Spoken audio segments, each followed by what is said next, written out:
Hey guys, today I'm going to show you how to change a tail light on this 2009 Ford Focus. If this video is helpful, can you just smash that thumbs up button and comment below, comment whatever, it just helps the YouTube algorithm. First thing we're going to do is pop the trunk.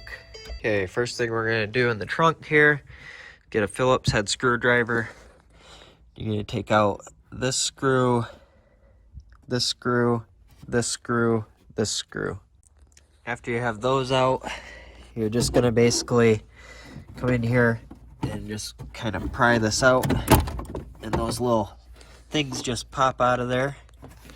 You can lift this right up and out of the way.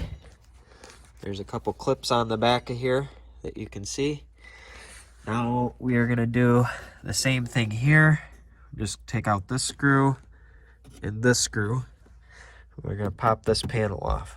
This panel has a clip on the back that's going to pop when you take it out too.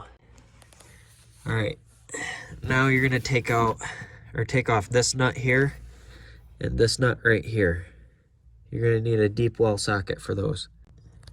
Alright, little pro tip here to get this one out.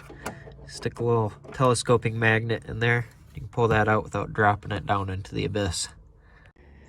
Alright, now to get this out, you can kind of come back here, push on this and wiggle it. Pull on it right here. Just kind of wiggle and tug and it'll pop out.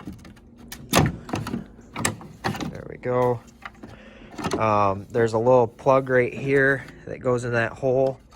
And also right here is a little notched button that this slides into when you're putting it back together. At this point, you just unplug these two connectors right there and you're good to go. I'm going to have a link in the description below to where you can get a new tail light and some other stuff on Amazon if you want to check those out. If not, no big deal. And I hope this video was helpful to you. If it was, smash that thumbs up button, comment below for the YouTube algorithm, and I hope you guys have a nice day.